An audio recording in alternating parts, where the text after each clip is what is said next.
আজকে শোলগাই মার্কাজুল কোরআন হাফিজিয়া মাদ্রাসা মসজিদ ও যুব সমাজের উদ্যোগে শোলগাই মধ্যপাড়া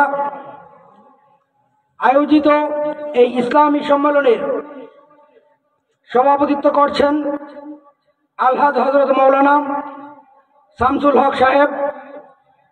উপস্থিত যারা ইতিমধ্যে কোরআন সুন্নাহর আলোকে বক্তব্য প্রদান করেছেন এবং আজকের মাহফিলের প্রধান আকর্ষণ যিনি বক্তব্য প্রদান করবেন, সকলকেই আমার পক্ষ থেকে অভিনন্দন জানাচ্ছি।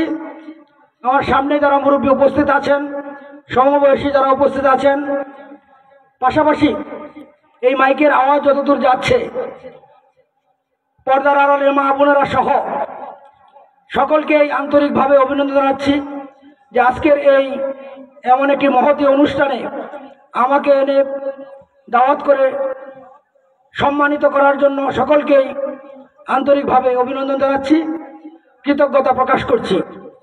আসলে ইসলামী মাহফিলে আমাদের বক্তব্য দেওয়ার কিছুই নেই।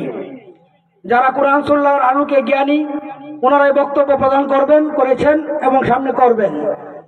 আমরা মাঝখানে আসলে একটি বিরক্তির কারণ হয়ে যায়। তবু যেহেতু রাজনীতি করি, আমাদেরকে সম্মানিত করা হয়, অতিথি করে দু একটি কথাবার্তা বলতে হয়। কথাবার্তার মধ্যে শুধু আমি একটি কথাই বলতে চাই যে আমি আসলে সকলের কাছে দোয়া চাই।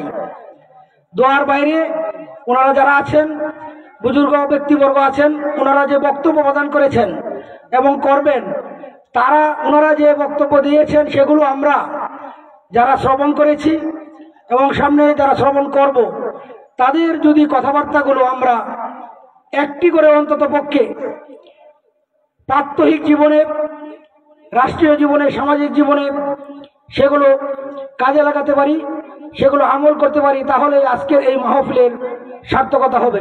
সকলে আমার জন্য, আমার পরিবারের জন্য, আপনারা জানেন যে আমার ছোট ভাই 3 বারের চেয়ারম্যান, সে কারারুদ্ধ অবস্থায় আছে, তার জন্য দোয়া করবেন। আমার আম্মা অসুস্থ ছিলেন, এখন হাসপাতাল থেকে এসেছেন, ওনার জন্য দোয়া করবেন। আমার পরিবারের সকলের জন্য দোয়া করবেন। আমি আপনাদের জন্য, সকলের জন্য দোয়া করি। সকলেই আমরা যারা আমাদেরকে ছেড়ে চলে গেছেন, যারা কবরবাসী হয়েছেন, সকলের জন্য আমরা দোয়া করব। আমি বিশেষ কিছু আর বলতে চাই না।